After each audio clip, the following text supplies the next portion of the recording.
Hello everyone, कैसे हैं आप सब। आई होप आप बहुत अच्छे होंगे। लास्ट सेशन में हम लोग कवर कर चुके हैं अर्थ मैग्नेटिज्म और उसकी सारी प्रॉपर्टीज़, किस तरह से उसका बिहेवियर शो होता है, अलग अलग एंगल कौन कौन से हमारे पास में होते हैं, वो सब हम कवर कर चुके हैं। अब हम बढ़ते हैं मैटर्स की तरफ, और बहुत ही इंपॉर्टेंट दो फैक्टर्स हैं हमें जो आज डिस्कस करना है, magnetisation vector and magnetic intensity vector. दोनों बहुत छोटा डिफरेंस है, ठीक है। जैसे प्रेशर और फोर्स में डिफरेंस होता है, उसी तरह से बहुत ही छोटा डिफरेंस है, बस एक की वजह से दूसरा डेवलप होता है। किस तरह डेवलप होता है ये सब आज हम लोग कवर करना चाहेंगे, ठीक है। तो बहुत सारी टर्म्स आने वाली हैं आज, ठीक है। देखो, प्योरली थियोरेटिकल है, थोड़ा कंसेप्ट है, लेकिन इंटरेस्टिंग काफ़ी है, ठीक है। काफ़ी इंटरेस्टिंग टॉपिक है आपके लिए ये, ठीक है। तो इसके ऊपर थोड़ा सा अगर कमांड आप बना लेते हो तो बहुत अच्छा रहेगा, ठीक है। रिसर्च पर्पज के लिए बहुत इंपॉर्टेंट चैप्टर है ये, ठीक है।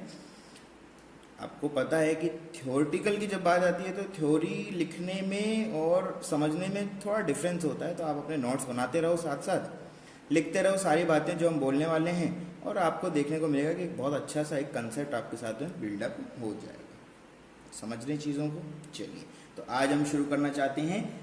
टॉपिक की हेडिंग हम लोग लगा चुके हैं, magnetisation vector I and magnetic intensity vector H, ठीक है। अब हम क्या करेंगे, आज हम बातें करने वाले हैं बेटा बहुत ही रूट कॉज ऑफ मैग्नेटिज्म, ठीक है। तो cause of magnetism, cause of magnetism in matters. कोई भी जो मैटर जिसकी हम बात करते हैं, बहुत सारे तरह के मैटर होते हैं, आपको पता है, ठीक है।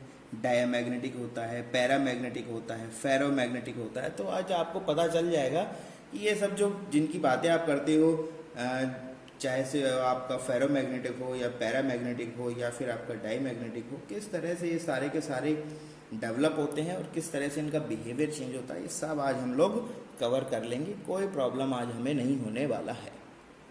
चलो, तो ये सब कवर करना है। अब मैटर की जब बात आती है तो हम मटेरियल की सबसे छोटी यूनिट की तरफ मूव करेंगे, क्योंकि मैग्नेटिज्म का जो बेसिक फंडामेंटल है वहीं से शुरू होता है, ठीक है। हम किसकी बात करने वाले हैं बेटा, एटम। किसकी बात करने वाले हैं हम लोग, एटम। आपको कहोगे सर एटम बार बार आ जाता है, स्टैटिक्स में भी हमने शुरुआत किया था तब भी एटम आया था, अभी भी एटम आ गया है, ये क्या चल रहा है बेटा। देखो, जितनी भी हम एनालिसिस करते हैं वो ब्रॉड लेवल पे अगर करना चाहते हो तो आपको पता है इंटीग्रेशन हमारे पास में एक फंडामेंटल प्रॉपर्टी है मैथमेटिक्स का। तो हम सबसे छोटे चीज़ के ऊपर एनालिसिस करते हैं और उसको बाद में मैग्नीफाई करके देख लेते हैं कि हाँ ऐसा ऐसा हो रहा होगा। तो ये सारी चीज़ें इस तरह से कंडक्ट होती हैं, ये आपको पता ही है, ठीक है। तो चलिए बात करते हैं एटम के बारे में। अब एटम में होगा क्या क्या, आपने कहा सर एक होगा न्यूक्लियस, ठीक है, जिसके अंदर क्या क्या होगा, जिसमें पॉजिटिव चार्ज होगा, ठीक है, और इनके साथ में होंगी एक ऑर्बिट। अब वो ऑर्बिट का जो शेप और साइज है उसकी तरफ हम लोग नहीं बातें कर रहे हैं, वो आपकी केमिस्ट्री का पार्ट है, तो वो उसमें आप पढ़ेंगी, कोई प्रॉब्लम उसमें आपको नहीं होगा। ये छोटा सा जो हमारा ऑर्बिट है, इस ऑर्बिट में क्या होगा, इलेक्ट्रॉन्स होंगे। इसमें क्या होंगे, इलेक्ट्रॉन्स। और ये इलेक्ट्रॉन्स किसी ना किसी डायरेक्शन में तो क्या कर रहे होंगे, मूव कर रहे होंगे। तो मैंने मान लिया, मैंने ऐसा माना कि इलेक्ट्रॉन जो है वो इस डायरेक्शन में क्या कर रहा है, रोटेट कर रहा है। इस सेंटर के रेस्पेक्ट में इलेक्ट्रॉन इस डायरेक्शन में क्या कर रहा है, रोटेट कर रहा है। और जिस तरफ इलेक्ट्रॉन मूव करेगा उसके अपोजिट में क्या बनता है, सर उसके अपोजिट में तो करंट बनता है। इसका मतलब ये है कि इसके अपोजिट डायरेक्शन में क्या देखने को मिलेगा हमें, करंट आई। अब बोलो सर आई तो ये लिख दिया, कोई बात नहीं, छोटू आई लिख दो, लो छोटू कर दो इसको, ठीक है, स्मॉल आई है ये, ठीक है। तो आपने बोला कि सर अपोजिट डायरेक्शन में क्या होगा, करंट होगा। अब देखो यार, सिंपल सी बात है, एक पॉइंट के रेस्पेक्ट में अब इस तरह से क्या कर रहा है, आपका करंट इस तरह से फ्लो कर रहा है, इलेक्ट्रॉन अपोजिट डायरेक्शन में फ्लो कर रहा है, और इसकी वजह से होगा क्या, इसकी वजह से क्या होगा, आपने कहा सर देखिए यहाँ पर दो काम होने वाले हैं, ठीक है। तो क्या होने वाला है, इलेक्ट्रॉन इस पाथ के ऊपर क्या करेगा, मूव करेगा, जिसकी वजह से क्या होगा, एक करंट इस सर्किट के अंदर बनेगा, ये क्लोज पाथ बनेगा, एक करंट इसके अंदर क्या करेगा, फ्लो करेगा, और उस करंट की वजह से हमें से क्या करेगा, उस करंट की वजह से एक मैग्नेटिक फील्ड बनेगा। उसकी वजह से क्या बनेगा बेटा, एक मैग्नेटिक फील्ड बनेगा, ठीक है। तो हम लोग बोलते क्या है, ये जो मोशन इलेक्ट्रॉन कर रहा है इसको क्या बोलते हैं, ऑर्बिटल, क्या बोलते हैं इसको हम लोग, orbital motion. Orbital motion of electron, orbital motion of electron यहां पर हो रहा है, देखो ऑर्बिटल मोशन ऑफ इलेक्ट्रॉन यहां पर हो रहा है आपके पास में, ठीक है। विच कंस्टिट्यूट, या विच डेवलप लिख दो यार, या प्रोड्यूस कर दो, which produce some electric current. क्या करता है वो प्रोड्यूस करता है सम electric current.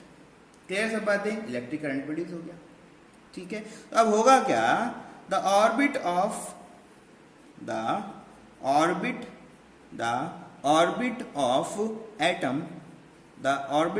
Atom work as current carrying loop. किसी तरह बिहेव करेगा, करंट कैरिंग लूप की तरह करेगा, बिहेव करेगा। विच प्रोड्यूस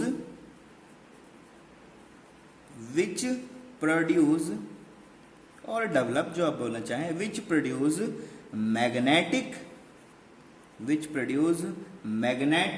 फील्ड, ठीक है, या मैग्नेटिक डाइपोल बोल सकते हो, ठीक है। क्या बोल सकते हो आप, मैग्नेटिक डाइपोल। आपने कहा सर डाइपोल क्यों बोल रहे हो, अरे डाइपोल का ही तो प्रॉपर्टी है, डाइपोल की वजह से तो इस तरह से होता है। तो डाइपोल का मतलब क्या होता है, नॉर्थ साउथ दो तरह का पोल रहेगा मैग्नेट का, तो उससे क्या होता है, उससे फील्ड जनरेट होता है उसके सराउंडिंग के अंदर, ये सब होता है, ठीक है। तो उसको हमने क्या बोला, एक मैग्नेटिक डाइपोल यहाँ पर क्या होगा, डेवलप होगा। और देखो सिंपल सी बात है, जब मैग्नेटिक डाइपोल यहाँ पर डेवलप होने लगेगा तो उसकी वजह से हमें पता है कि एक डाइपोल मोमेंट भी बनेगा, ठीक है। तो इसकी वजह से क्या बनेगा, इसकी वजह से एक मैग्नेटिक डाइपोल मोमेंट बनेगा, ठीक है। अब इस डाइपोल मोमेंट को अलग अलग रूप में अलग अलग तरह से लिखता है, होता क्या है वो बता देते हैं आपको, ठीक है। तो मैग्नेटिक डाइपोल मोमेंट की अगर बात करते हो तो आपने पहले लेक्चर में हम लोग बात कर चुके हैं, इसको लिखते कैसे हैं, एम वेक्टर। कैसे लिखते हैं इसको हम लोग, एम वेक्टर। और ये होता क्या है, आपने कहा सर ये होता है current multiply by area vector. क्या होता है, current multiply by area vector. इस फॉर्म में तो आपने नहीं बताया सर पहले, जिस फॉर्म में बताया वो लिख लो। क्या होता है बेटा, ये होता है एम मल्टीप्लाई बाय 2L। क्या होता है, M multiply by 2L। M क्या था, strength of magnetic pole, m क्या था, strength of magnetic pole. 2L क्या था, उन दोनों पोल के बीच का डिस्टेंस, ठीक है, उन दोनों पोल के बीच का डिस्टेंस। चाहे तो ऐसे लिखो चाहे तो ऐसे लिखो, दोनों ही आपके एकदम करेक्ट है, किसी तरह का कोई प्रॉब्लम आपको इसमें नहीं होगा, ठीक है। अब आप देखें अगर, तो मैंने यहाँ पर ये बना तो दिया कि भाई यहाँ पर एक मैग्नेटिक डाइपोल बनेगा, तो डाइपोल को रिप्रेजेंट कैसे करते हैं, डाइपोल को रिप्रेजेंट आप हमेशा कैसे करोगे, एक वेक्टर से, ठीक है। तो एक एरो बना देते हैं हम लोग, सिंपल कोई भी एरो बना दो, ये हमने एक एरो बना दिया, ठीक है।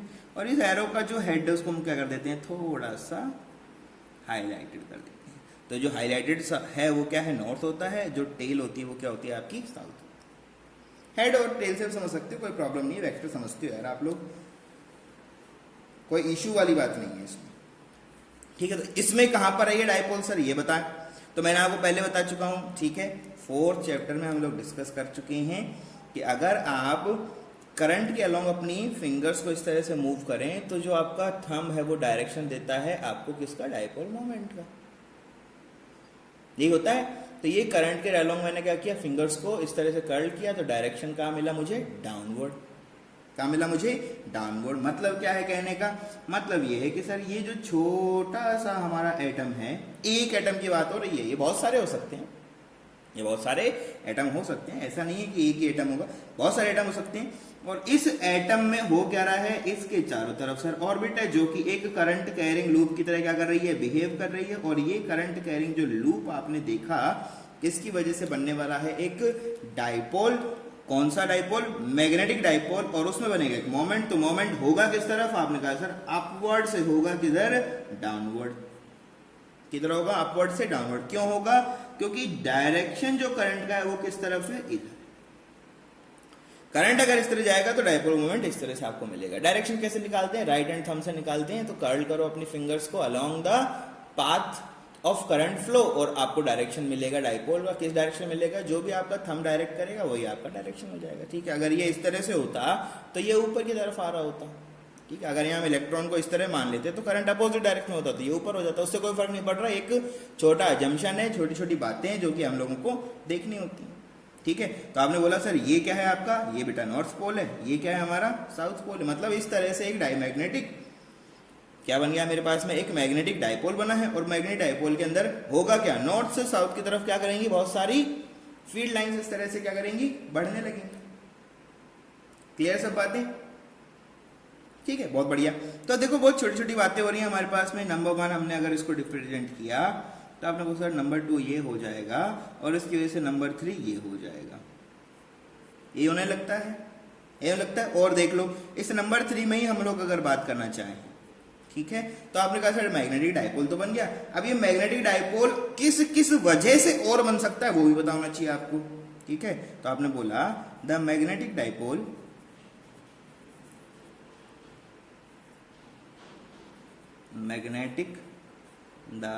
मैग्नेटिक डायपोल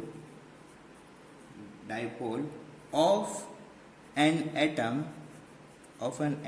ड्यू टू कौन कौन सी और ऐसे कारण हो सकते हैं जिसकी वजह से मैग्नेटिक डायपोल बन जाए। बहुत सारे फैक्टर्स होते हैं, ठीक है, तो हम उनमें कुछ फैक्टर्स को डिस्कस कर रहे हैं। नंबर 1, तो आपने कहा सर नंबर 1 तो हमने ऊपर लिख चुके हैं, यही तो होगा, तो आपने कहा सर यही होना चाहिए। तो आपने कहा सर पहला तो ये हो गया कि ऑर्बिटल मोशन ऑफ इलेक्ट्रॉन, इसकी वजह से क्या बनेगा, एक मैग्नेटिक डायपोल बनेगा। क्लियर सब बातें, ठीक है। अब दूसरी चीज सुनो, बहुत इंपॉर्टेंट है, जो इलेक्ट्रॉन होता है ऐसा नहीं है कि सिर्फ और सिर्फ इस पाथ के ऊपर मूव कर रहा है, ये अपनी एक्सिस के ऊपर भी स्पिन करता है, अपनी एक्सिस पे भी क्या करता है बेटा, ये सर्कुलर मोशन करता है।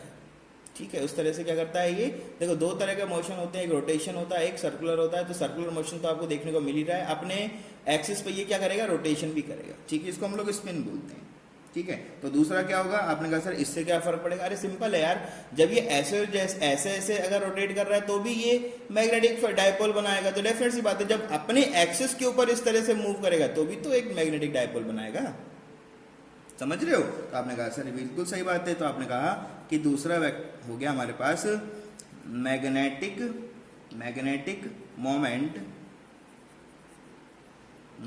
Moment due to spin of electron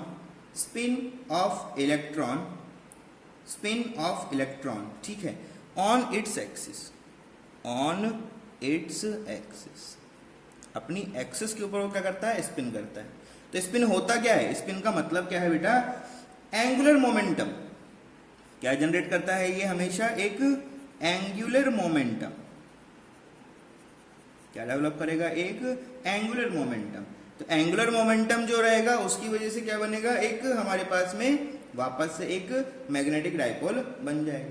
ठीक है, नंबर 3 भैया न्यूक्लियस भी तो है, क्या ये जिंदगी में कुछ नहीं करेंगे। ठीक है, इनमें भी बहुत सारे तरह के, सिर्फ ऐसा नहीं कि प्रोटॉन है न्यूट्रॉन है, ऐसा नहीं है, बहुत सारे अलग अलग एलिमेंट इसमें भी पाए जाते हैं, और उसकी वजह से हम लोगों के पास कुछ ना कुछ अमाउंट का क्या होता है, डायपोल जनरेट होता है। क्योंकि उनमें आप देखोगे तो पॉजिट्रॉन्स भी उसके अंदर होते हैं हमारे पास में। ठीक है, पॉजिट्रॉन्स होते हैं, तो वो भी अंदर क्या कर रहे होंगे, रोटेट कर रहे होंगे, तो उनकी वजह से भी कुछ ना कुछ अमाउंट का क्या बनेगा, बहुत ही छोटा सा एक डायपोल जनरेट होने के चांस बन जाते हैं। तो थर्ड प्रॉपर्टी लिख दो इसका। ठीक है, तो आपने कहा सर तीसरा है magnetic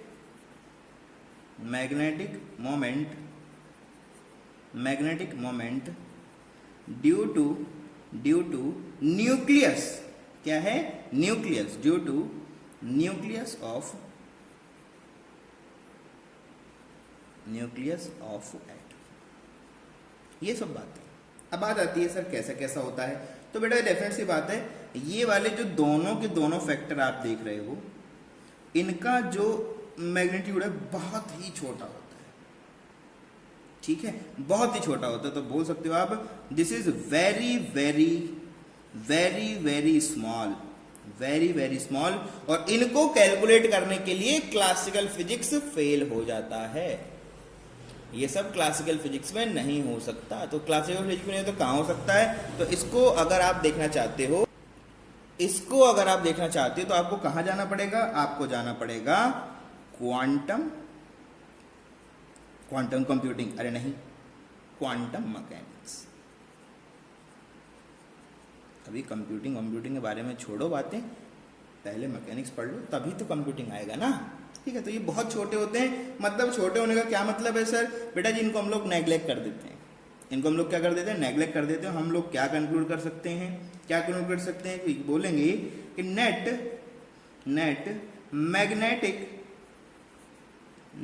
magnetic moment,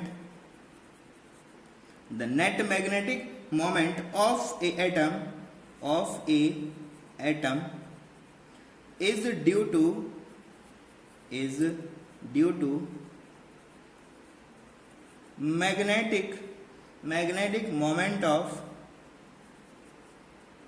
to magnetic moment of all electrons of atom।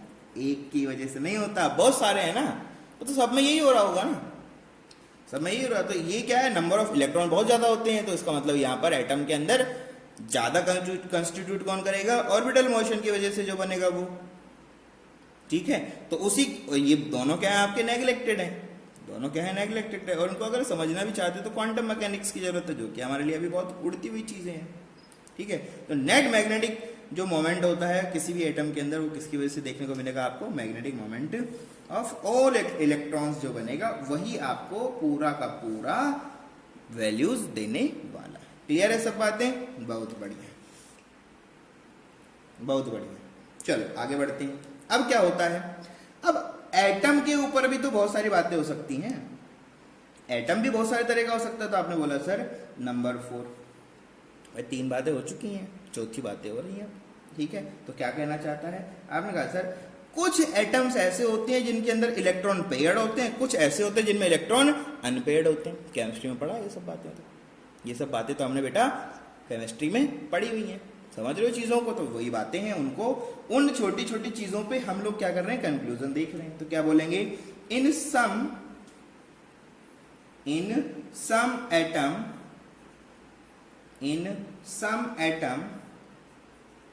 The magnetic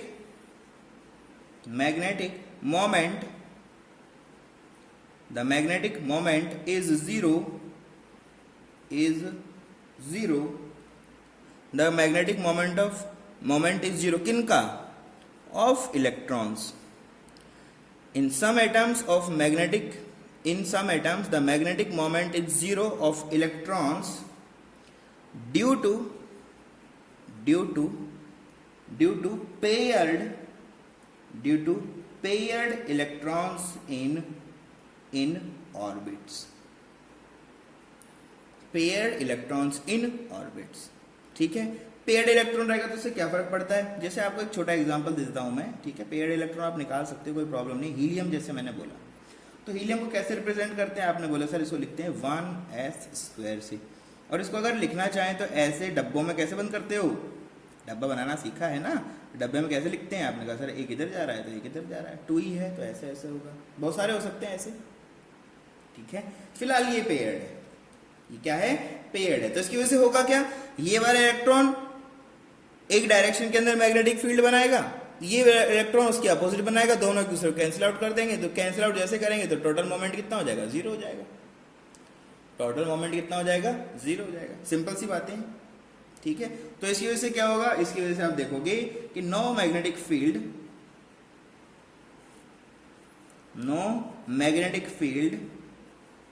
will be there. यहां पर कोई मैग्नेटिक फील्ड नहीं होगा। और ऐसे सारे के सारे मैटर्स को हम लोग बोलते क्या हैं? ये भी तो इंपॉर्टेंट है बातें। तो क्या बोला जा रहा है? कुछ एटम्स ऐसे होंगे जिनके अंदर इलेक्ट्रॉन्स क्या कर देंगे? पेयर्ड होंगे। इलेक्ट्रॉन ऑर्बिट के अंदर क्या होंगे? पेयर्ड होंगे। और उसकी वजह से मैग्नेटिक मोमेंट क्या हो जाएगा? 0 हो जाएगा। और ऐसे मटेरियल्स को हम लोग बोलते हैं बेटा डायामैग्नेटिक। क्या बोलते हैं इसको हम लोग? Diamagnetic matters. अभी नहीं पता कैसा कैसा होता है, वो धीरे धीरे आते जाएंगे सामने, तो हम पूरा का पूरा डायामैग्नेटिक पढ़ने वाले, सारे के सारे पढ़ने वाले। तो फिलहाल इतनी बातें। ठीक है, अब क्या है? फिफ्थ पॉइंट की तरफ मूव किए। तो फिफ्थ पॉइंट में क्या है? तो आपने कहा सर सब में 0 होगा क्या? नहीं, सब में तो 0 नहीं होगा। ठीक है, तो हमने बोला but in some atoms in some atoms of elements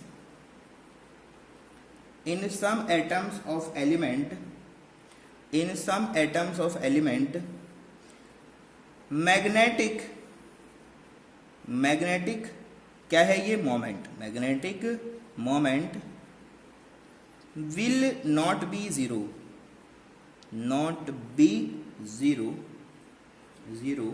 due to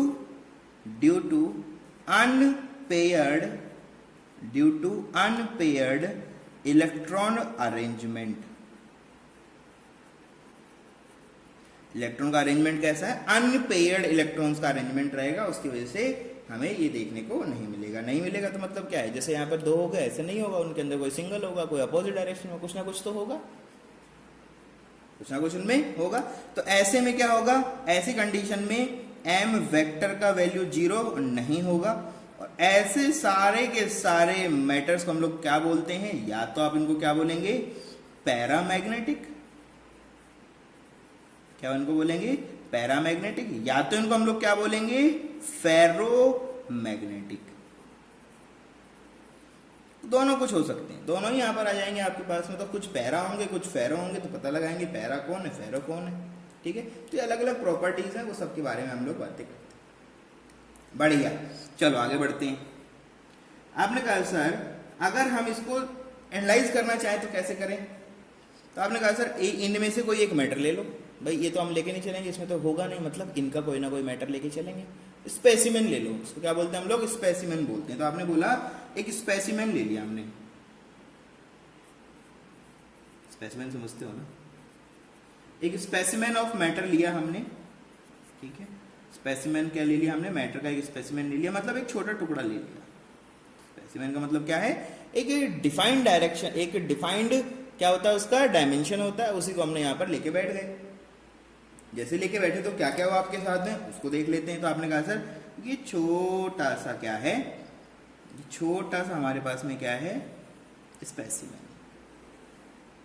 अब इसमें क्या होंगे, इनफाइनाइट नंबर ऑफ एटम होंगे, क्या होंगे, इनफाइनाइट अमाउंट ऑफ एटम होंगे। इनफाइनाइट का मतलब ऐसा नहीं गिन नहीं सकते, बहुत ज्यादा होंगे यार, आपको पता है एवोगैड्रो नंबर तो आपको पता ही है ना, 1 मोल वाला हिसाब जो किताब होता है तो वो केमिस्ट्री में होता है। यहाँ पर देखोगे तो वॉल्यूम के हिसाब से कैलकुलेशन होगा, ठीक है। बहुत सारे होंगे, क्या होंगे, करोड़ ऑफ एटम होंगे, ठीक है। तो यहाँ पर क्या होगा, करोड़ ऑफ एटम यहाँ पर होंगे। तो क्या बोला जा रहा है, देखो crore of atoms are there,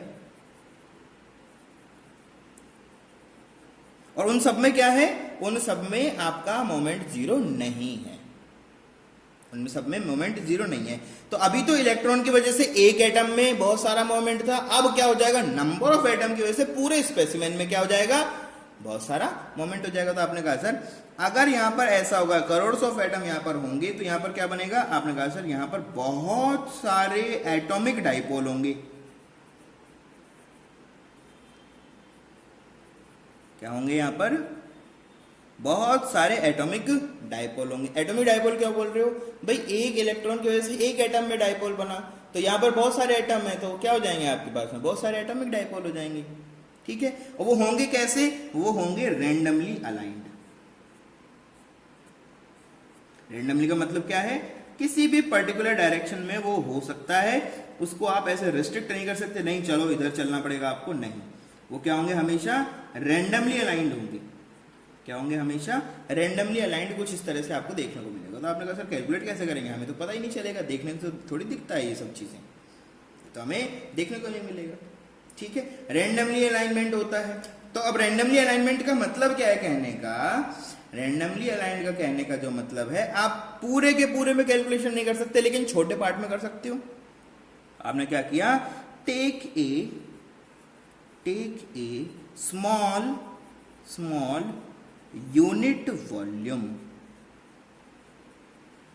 क्या ले लिया आपने, स्मॉल यूनिट वॉल्यूम ले लिया। अब देखो छोटा सा जब आप लोगे तो क्या होगा, जैसे ही छोटा सा लोगे तो उसमें नंबर ऑफ एटम उसमें क्या हो जाएंगे, देखो सिंपल सी बात है, अगर आप छोटा का मतलब 1 mm क्यूब भी अगर लेते हो ना, तो उसमें भी इन्फिनाइट नंबर ऑफ होते हैं, एटम्स की, ठीक है। 1 mm में ये बहुत ज़्यादा होता है, ठीक है। तो आपने क्या लिया है यहाँ पर, स्मॉल यूनिट वॉल्यूम आपने लिया है, उसमें भी बहुत ज़्यादा वैल्यूज आपके पास देखने को मिलेगा, लेकिन हम लोग जो एनालिसिस कर रहे हैं उसको ध्यान में देते हुए सारी चीज़ों को कंक्लूड करो। तो इसमें होगा क्या, ये रैंडम होंगे, स्मॉल यूनिट लिया, इसमें भी क्या हो जाएगा, रैंडम अलाइनमेंट होगा, रैंडम अलाइनमेंट ऑफ एटम, क्या होगा, एटॉमिक डाइपोल्स का रैंडम अलाइनमेंट होगा। और इस रैंडम अलाइनमेंट में हम लोग बोल सकते हैं कि ऐसी कंडीशन में भी m वेक्टर का वैल्यू क्या हो जाएगा, क्या बोल रहे हैं हम लोग, ऐसी कंडीशन में भी जो नेट, किसकी बात कर रहे हैं हम लोग, net atomic moment, atomic dipole moment, net value भी क्या हो जाएगा, 0 हो जाएगा। क्यों हो जाएगा भाई, छोटा एरिया जैसे, जो छोटा वॉल्यूम जैसी दोगे उसमें क्या होगा, कुछ आगे जा रहे होंगे तो उसके अकॉर्डिंग कुछ पीछे भी जा रहे होंगे, मैंने आपको इलेक्ट्रिसिटी में बताया भी है, ठीक है। जब हम यहाँ पर कोई इलेक्ट्रिक फील्ड या मैग्नेटिक फील्ड नहीं लगाते हैं तो वहाँ इलेक्ट्रिक फील्ड था, यहाँ पर क्या है, मैग्नेटिक फील्ड है। तो मैग्नेटिक फील्ड अगर यहाँ पर नहीं है, अगर यहाँ पर मैग्नेटिक फील्ड नहीं है, कंडीशन याद रखना इस बात की, ये कंडीशन तभी वैलिड है बेटा जब यहाँ पर क्या बोलोगे, नो एक्सटर्नल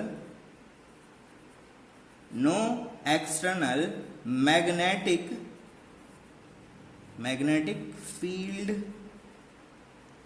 इज देयर। कोई मैग्नेटिक फील्ड इसके अंदर नहीं है, तब क्या हो रहा है वो उसकी बात होती है, ठीक है। तो उस कंडीशन में कुछ आगे जा रहे हैं, कुछ पीछे जा रहे हैं, कुछ ऊपर जाएंगे, कुछ नीचे आएंगे, कुछ दाएं जाएंगे, कुछ बाएं जाएंगे, तो उनका टोटल मैग्नेटिक फील्ड का जो टोटल मैग्नेटिक मोमेंट हो जाएगा वो कितना हो जाएगा, 0 हो जाएगा। अब क्या करें, फिलहाल हमने क्या देखा, मैग्नेटिक फील्ड नहीं था, अब क्या कर रहे हो, मैग्नेटिक फील्ड लगा डालो। अब क्या कर दोगे आपने कहा सर अब हम लोग क्या करेंगे, एक्सटर्नल मैग्नेटिक फील्ड अप्लाई कर देते हैं, ठीक है। अब क्या बोला आपने, now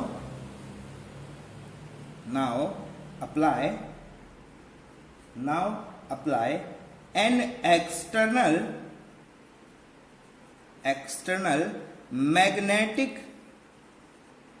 magnetic field on A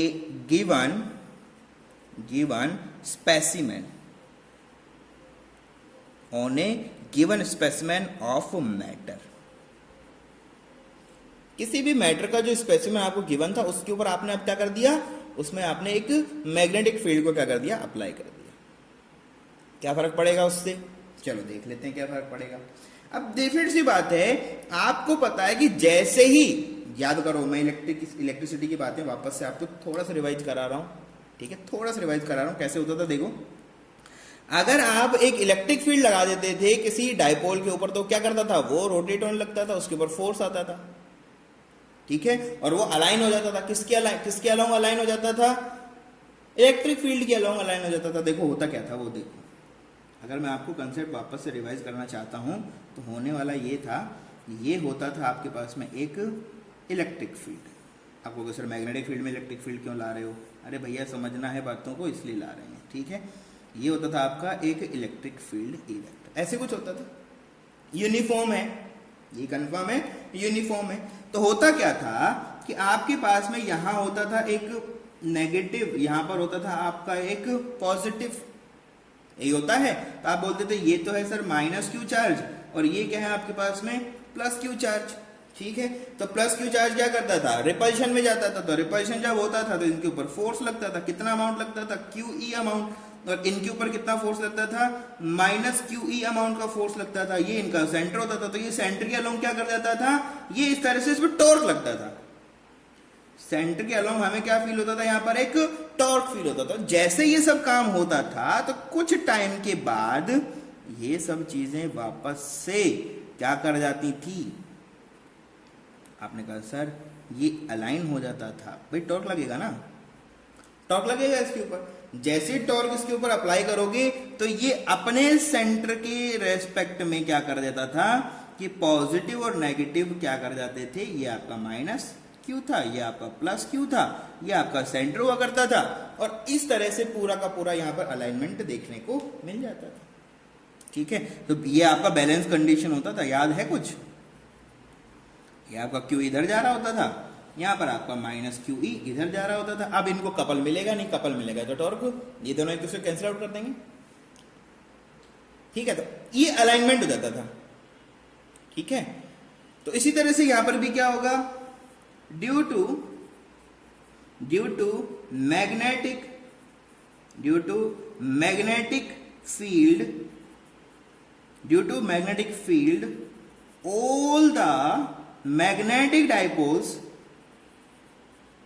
all the magnetic dipoles will align along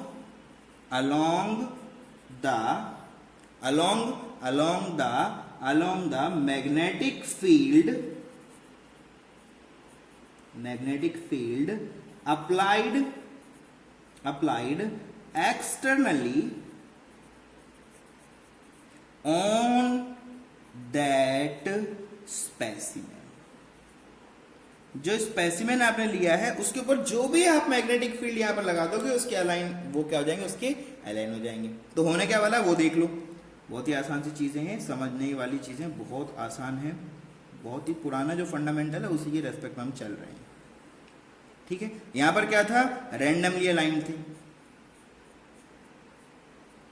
कुछ भी बना दो, कहीं भी बना दो, कोई फर्क नहीं पड़ रहा। क्यों, कोई पूछने वाला थोड़ी है कि आपने देखा था क्या, तो आप बोल दोगे नहीं सर ये तो बहुत ही माइक्रो लेवल पे होते हैं, माइक्रोस्कोपिक प्रोसेस है, तो इसमें तो हम लोग नहीं देख सकते हैं, ऐसा कुछ है।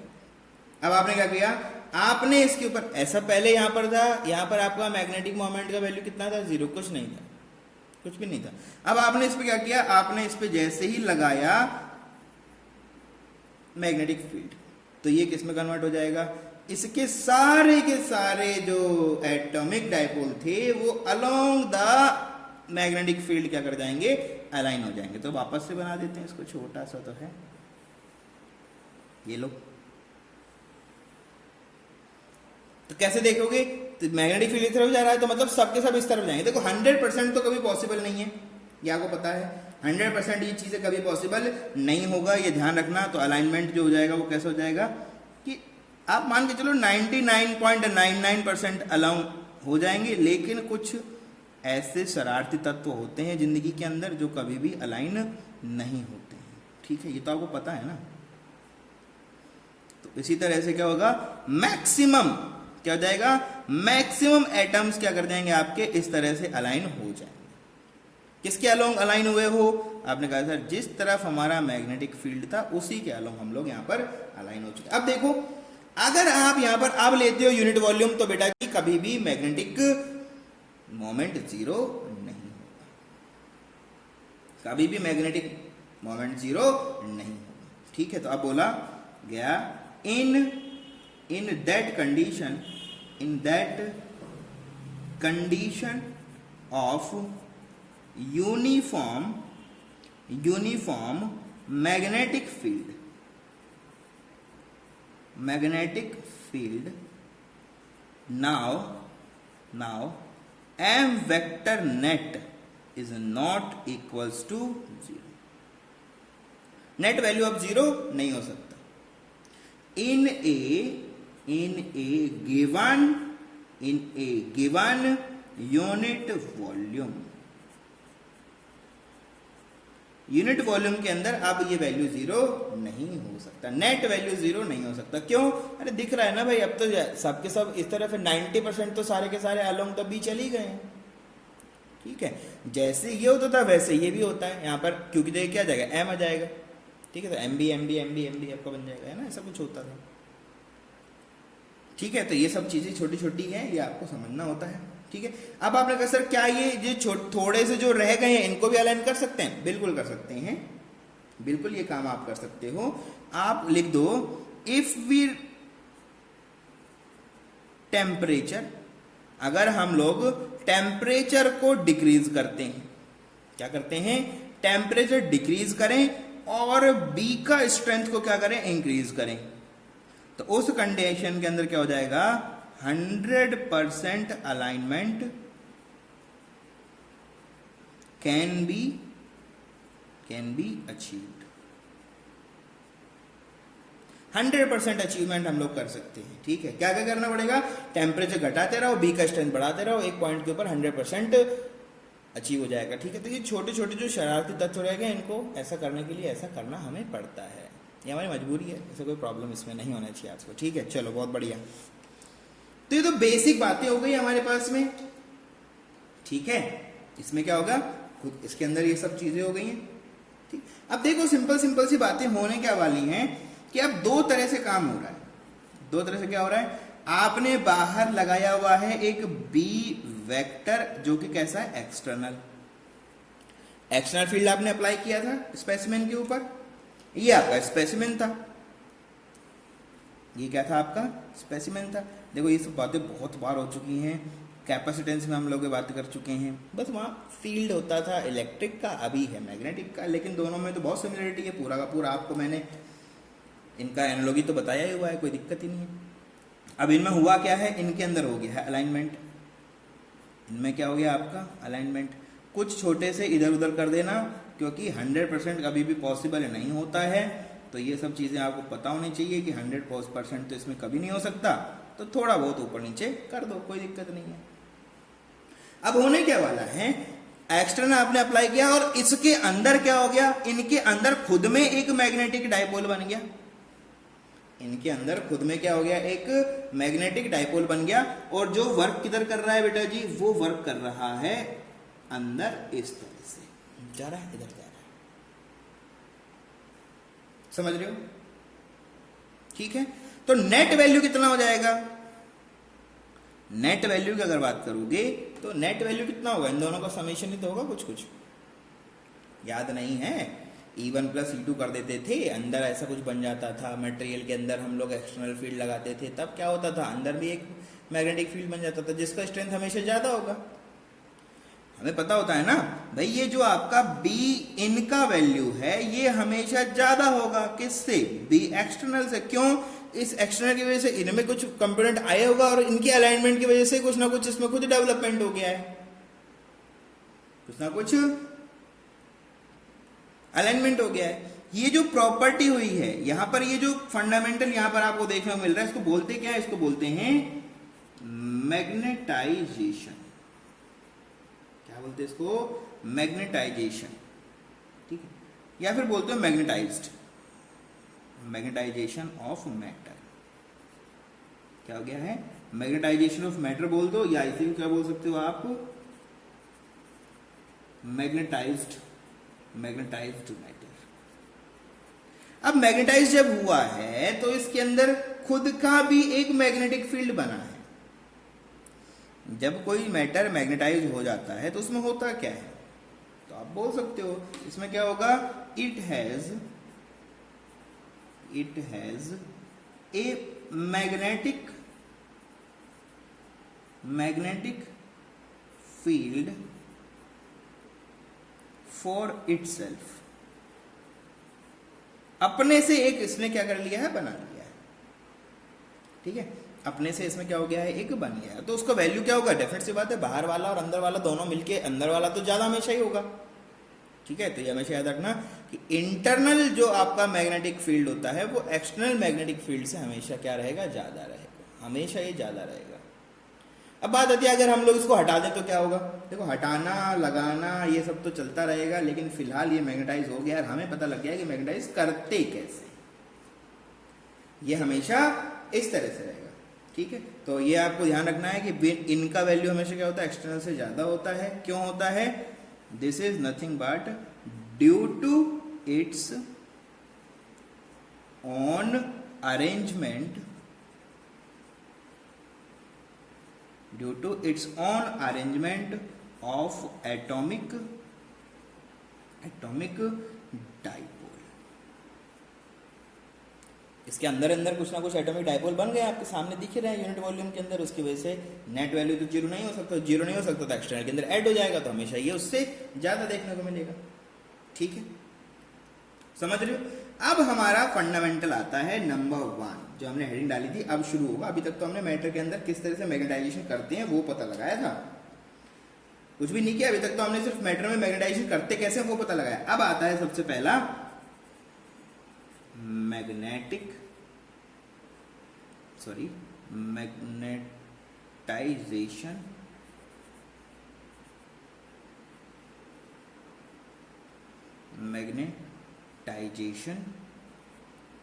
वेक्टर। मैग्नेटाइजेशन वेक्टर को रिप्रेजेंट कैसे करेंगे? आई से। आप चाहें तो इसको एम से भी रिप्रेजेंट करते हैं, लेकिन एम को हम लोग पहले यूज कर चुके हैं, इसलिए हम लोग एम को यूज नहीं करेंगे क्योंकि बार बार कंफ्यूजन क्रिएट होगा। तो देखो बॉक्स के अंदर एनसीईआरटी में आपको एम वेक्टर मिलेगा, हम लोग यहाँ पर आई वेक्टर से बातें कर रहे हैं। आई से लिखो, एम से लिखो, कोई प्रॉब्लम नहीं। तो आई से लिखेंगे हम लोग, ठीक है। बेटर अंडरस्टैंडिंग के लिए ये सब काम हमें करना पड़ता है।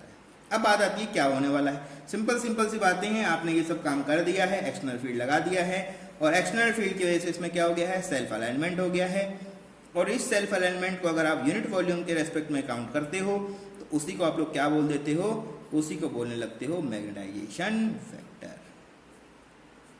क्या बोलने लगते हो बेटा? उसी को आप लोग मैग्नेटाइजेशन वेक्टर, ठीक है। तो ये इस तरह से कुछ अरेंजमेंट हमारे पास हुआ था।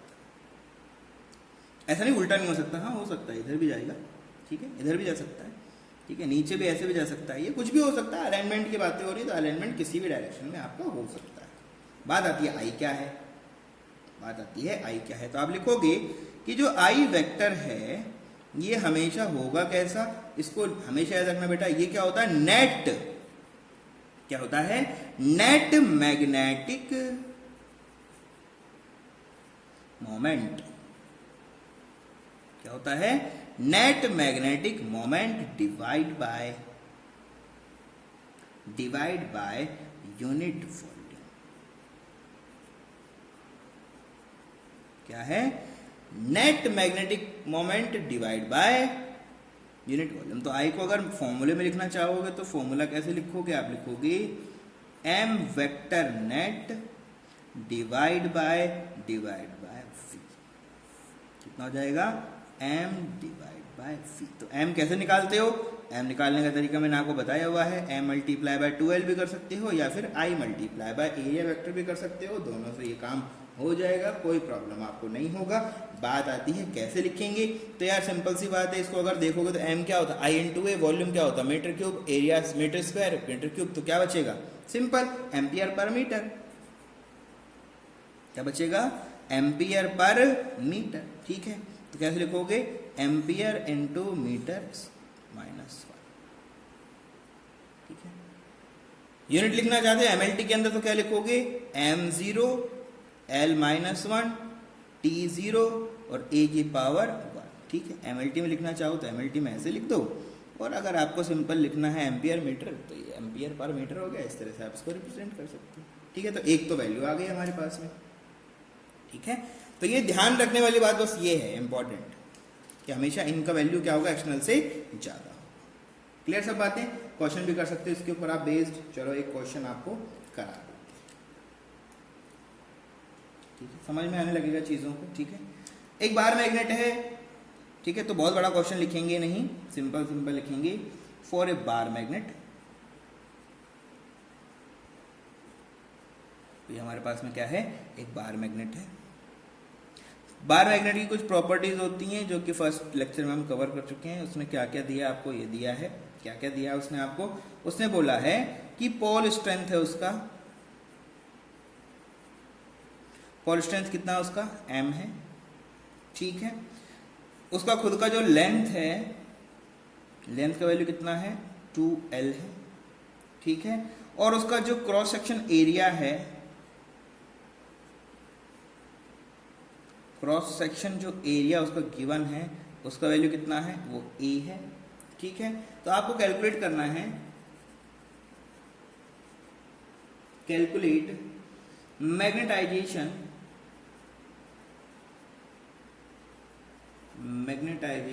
वेक्टर आई। आपको आई का वैल्यू कैलकुलेट करना है। कैसे करें? बहुत ही आसान सी बातें हैं, फॉर्मूला आपके पास आ चुका है, सारी चीजें कैलकुलेट करना, करते चले जाओ। हो सकता है ऐसा कुछ बड़ा इसमें इशू है ही नहीं, ठीक है। तो बहुत ज़्यादा बड़ा इशू नहीं है। कैसे करें? तो आपने कहा सर देखो हमें वॉल्यूम पता लगाना होता है, तो वो होता है एरिया मल्टीप्लाई बाय लेंथ। तो लेंथ कितना है? 2l, ठीक है। तो आपने कहा सर हमें पता लगाना होता है m वेक्टर, और m वेक्टर क्या होता है? या तो आप लिखो i multiply by area vector, या तो आप क्या लिखोगे? m मल्टीप्लाई बाय 2l, दोनों हो सकता है। और अगर आई की वैल्यू पता लगाना है तो क्या लिखना है, आपने कहा sir M vector divide by volume लिखना है, ठीक है। तो कितना वैल्यू हो जाएगा, आपने कहा सर एम का वैल्यू है एम इंटू 12 और ये भाई साहब हमारे पास में बैठा हुआ है ए मल्टीप्लाई बाय 12, कितना होगा एम, तो वैल्यू कितना हो गया, वैल्यू आ गया एम डिवाइड बाय ए, कितना आ गया value M divide by A. This will be your answer, this will be your answer. आपको जो ध्यान रखना है वो बस इतना सा है कि जब भी एक्सटर्नल की बात करोगे, ठीक है, तो आप ध्यान रखना हमेशा जो बी इन इंपॉर्टेंट जो बात है, जो नॉट की इंपॉर्टेंट बातें हैं वो समझना है आपको क्या है। बी इन का वैल्यू हमेशा ग्रेटर होता है बी एक्सटर्नल से, ठीक है। और नेट वैल्यू जो होती है वो भी हमेशा ज्यादा होती है किससे, एक्सटर्नल से, ठीक है। नेट वैल्यू तो हमेशा ज्यादा ही होगी, ठीक है। इसका मतलब इन वैल्यू के अंदर एक्सटर्नल का कुछ ना कुछ रोल है, उस रोल को डिस्कस हम लोग करेंगे, ठीक है। नेक्स्ट लेक्चर में हम लोग इसको स्टार्ट करेंगे वापस से, ठीक है। तब तक के लिए stay safe, stay blessed, thank you very much.